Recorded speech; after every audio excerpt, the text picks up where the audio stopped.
Wikrama itu ada dari bahasa Sanskerta, terlibat tiga. Wikrama dari kata kram, melompat. Ya, topeng itu dari segi fungsinya dia dari satu menjadi tiga, yaitu dari topeng tengah, topeng ukir, dan topeng beli-belian. Topeng tengah ya seperti tadi sudah ada cuplikan. Topeng tengah itu adalah topeng yang dibuat, yang disungsung, yang dikeramatkan. Ya. Topeng ukir itu adalah topeng hiasan. Saya sebut kata ukir, topeng hiasan. Kalau topeng beli-belian, topeng yang dijual di pasar-pasar untuk konsumsi pariwisata. Nah, kalau kita membicarakan topeng tengah, kalau sudah berbicara topeng tengah seperti cuplikan yang tadi, kayunya pun dipilih, tempat tumbuh kayunya pun dipilih, hari menebangnya pun dipilih, memulai membuat topengnya pun dipilih harinya yang baik, tempat membuat topengnya, seniman pembuatnya tidak sembarangan. Kalau di luar itu topeng ukir dan topeng beli-belian, mungkin aturan-aturan itu bisa lebih longgar. Umpamanya pilihan kayu untuk topeng tengah itu ada kayu kepuh, ada kayu kepah, ada kayu pule, ada kayu bentaro, ada kayu jaran, mungkin di Jawa sebut kayu jaranan, ada lagi kayu jepun, ada lagi kayu timbul, dan kayu dadap wong. Kenapa dipilih kayu-kayu seperti itu? Umpama kayu kepah, kepuh, dan pule itu berkaitan dengan mitos Durga. Makanya kayu-kayu itu biasanya digunakan untuk membuat topeng-topeng yang angker, rangga, barong, yang berkaitan dengan Birawa, yang berkaitan dengan Durga. Karena disebut di dalam Siwagamo, kalau kita perhatikan bagaimana Dewa Siwa dan Dewi Uma turun ke dunia menjadi Durga dan menjadi Ludra. Di saat beliau bertemu inilah tumbuhnya kayu-kayu yang tiga, kayu kepah, kayu kepuh, dan kayu pule. Kayu kepah, Durga itu merubah diri menjadi 5. Ada Durga di timur, ada Durga di utara, ada Durga di barat, ada Durga di selatan, ada Durga di tengah. Yang di timur disebut Sri Durga, yang di utara disebut Raji Durga, yang di barat disebut Suksemi Durga, yang di selatan disebut Dari Durga, yang di dalam disebut Dewi Durga. Saat beliau mengepah, membagi diri, di sini lahirlah sebuah pohon kayu yang disebut kayu kepah. Saat beliau mengepah dirinya itu menjadi 5. Saat beliau berhubungan antara Durga dan Ludra, berarti bertemu di Bali itu menjadi tempuh, bertemu tempuh ini melahirkan kepuh. Itu mitosnya. Kayu pule, saat beliau itu bertemu, disinilah ada bagian-bagian cairan tubuh beliau itu jatuh, full jatuh, mencepol, disebut kata falling. Makanya topeng-topeng yang keramat di Bali yang berhubungan dengan Birawa biasanya itu dibuat dari kayu-kayu itu, kayu kepah, kayu kepuh, dan kayu pule. Pilih-pilih daripada seniman berdasarkan sastra dan juga berdasarkan pengalaman-pengalamannya. Dan tempat-tempat kayu itu diperhitungkan, yaitu tempat di areal kuburan atau di areal pura yang dianggap suci. Dan hari-hari untuk membuatnya pun memilih. Kadang-kadang dia purnama, tilem, kajian kleon, ya hari-hari suci Jama Inu di Bali. Hari-hari itu yang dipilih, dan pembuatnya tidak sembarang orang. Kalau dulu yang membuat adalah raja, pendeta, Raja Klungkung, Dewa Agung Gel. Beliau sebagai pembuat topeng yang terkenal. Yang kedua, Raja Bangli, pembuat topeng yang terkenal. Kalau pendeta, itu Pranoma Desidemen, dari Sanur. Dewa Agung Cokordo Oko atau Dewa Agung disebut di Singopadu. Dewa Putu Kebas. Dan banyak seniman semani adalah orang-orang pilihan atau seorang pemangku atau orang-orang yang telah melakukan penyucian diri. Dan warna-warna yang digunakan juga warna-warna yang bahannya dari batu-batu. Kalau dia putihnya itu dibuat dari tulang, dari tanduk menyangan. Kalau warna merahnya itu namanya gincu. Kalau warna kuning itu atal. Karena warna kudrangnya itu disebut belirang. Ya. Kalau warna yang coklat itu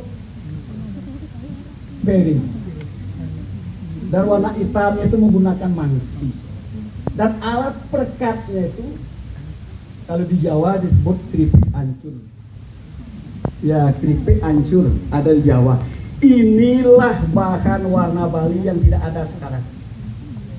Sehingga topeng-topeng sekarang itu lebih banyak dibuat dari warna akrilik. Karena keripik ancur ini tidak ada sebagai perekat warna. Makanya kami sebagai pembuat topeng yang sangat menyukai warna itu, sekarang sedikit kecewa karena warna itu tidak ada. Dulu warna itu ada di Jogja, di daerah Bantul. Kemungkinan karena ada gempa beberapa tahun yang lalu, berita tentang ancur itu sampai sekarang tidak ada. Saya coba menyusur di Jogja, warna tidak ada. Dan sekarang ada sejenis keripik ancur yang datang dari Prancis. Ini sedang kami coba. Mudah-mudahan kekuatannya sama dengan keripik ancur yang telah kita gunakan untuk pembuatan warna topeng Bali, atau juga untuk membuat wayang mungkin di Jawa dulu. Dan di samping itu pembuatan topeng ini juga menggunakan sarana banten. Dan untuk membuat karakter topeng itu menjadi kuat, nah ini seorang seniman itu mestinya dia mempunyai pengetahuan sastra, bisa menari, memahami musik. Kenapa? Karena itu semua sebagai alat untuk mengundang taksu.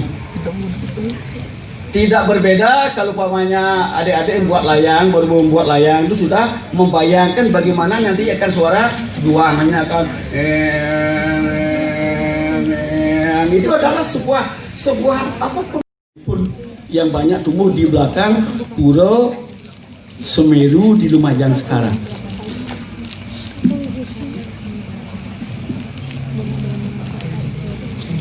Dari segi karakter topeng, ya seperti sudah dikatakan tadi, ada karakter keras, ada karakter yang lucu, ada yang angker, ada yang bebancikan.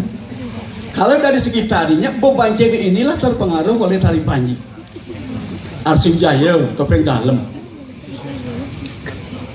Karena topeng dalam itu dia, akar tarinya itu adalah tari Panji Gamuh Bali. Nah kemungkinan ini dari segi cerita atau segi geraknya itu ada terpengaruh dari Panji. Dari segi warna ya sudah saya katakan tadi, warna birunya itu dibuat dari muruh. Itu warna biru namanya muruh, asalnya daun, sehingga untuk warna biru disebut muruh. Warna hitamnya itu adalah mangsi, arang. Ya warna putihnya itu dari tulang menyangan, kadang-kadang tulang guling, babi guling. Kalau warna kuningnya namanya atal, warna beige itu namanya muruh. Kalau warna untuk buat matanya itu adalah warna dlugo. Dan untuk membuat topeng, seniman itu mesti dia banyak keluar, memperhatikan, melihat. Umpamanya saya, karena apa dalam pembuatan topeng itu sebenarnya banyak sekali ada contoh-contoh muka-muka, wajah-wajah di masyarakat yang menarik. Umpama saya pernah ke Taiwan, ada orang lucu yang saya lihat.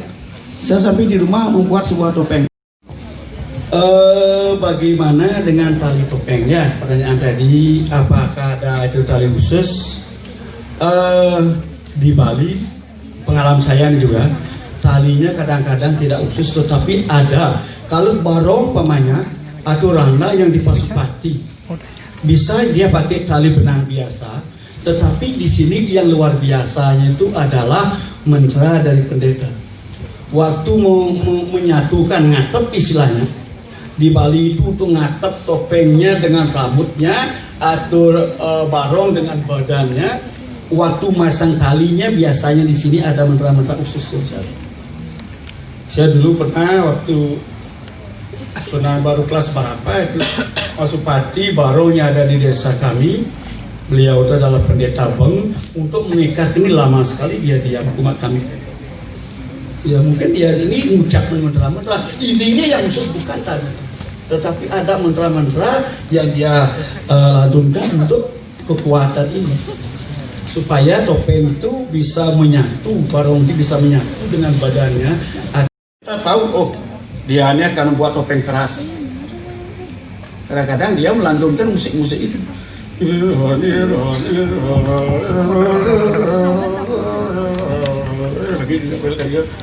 Nah gitu. Ada topeng tua, Pak Mah dia melantunkan musik topeng tua.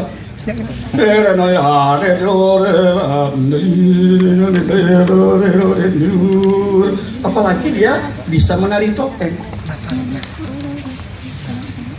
Kalau membuat topeng penasar, kita tahu oh saat membuat topeng ini dia melanjutkan teman-teman penasar.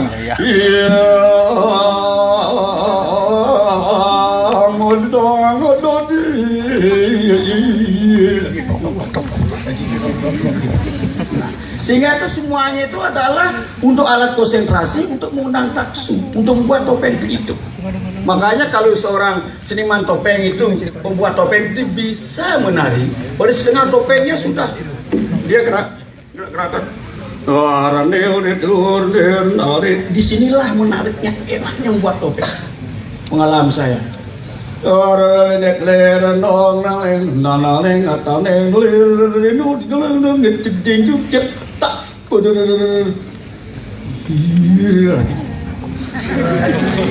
Itu enaknya. Makanya mungkin kepercayaan ini membuat si dia menyuruh membuat topeng. Saya pemanya. Waktu ini ada teman dari Jani Daso, kata tolong buatkan si topeng.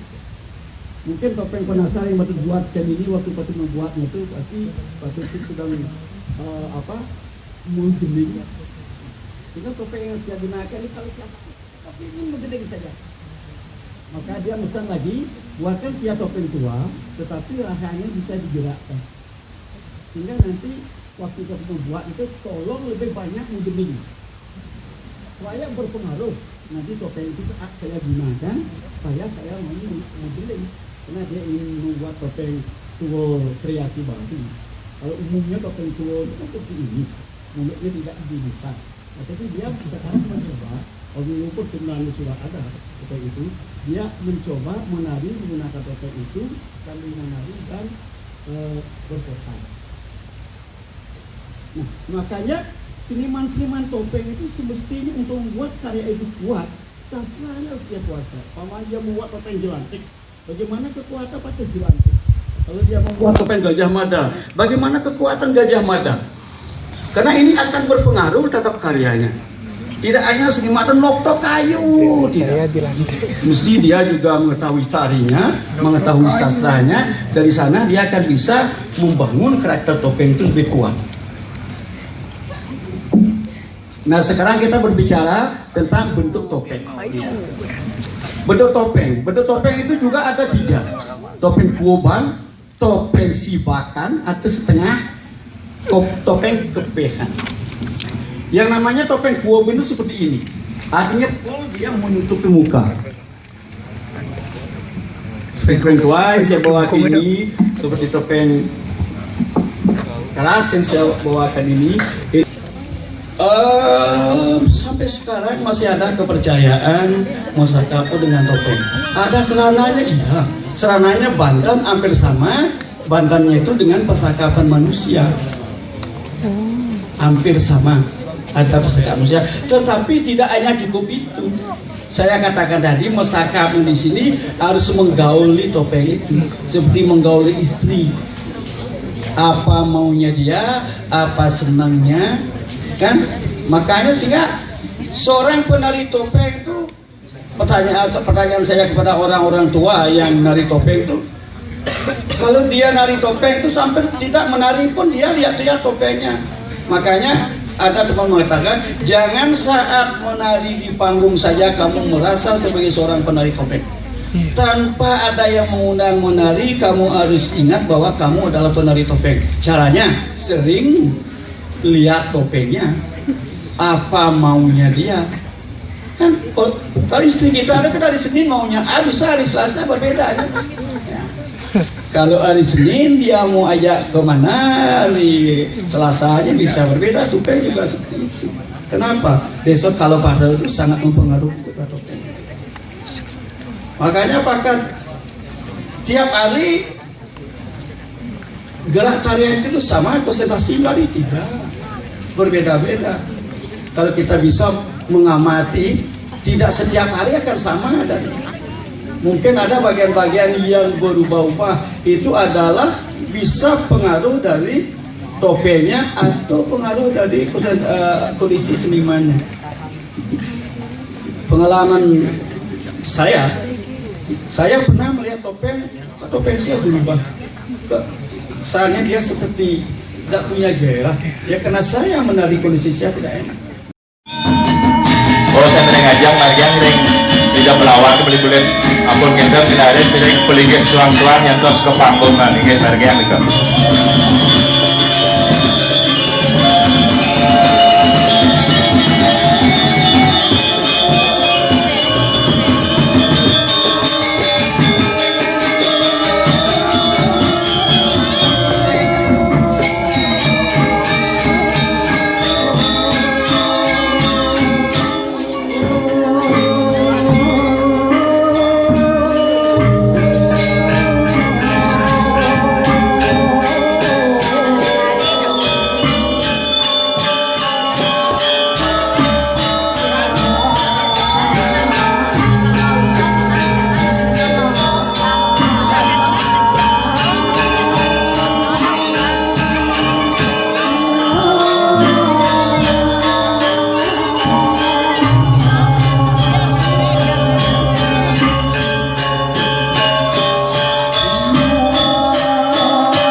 Dunas Tiang para istri PKK Bangda Miranjing ke Natar Pura Ngehwetan Karyo dan menjadi sambil Dunas Tiang para istri Miranjing malih limang diri ke Natar Pura.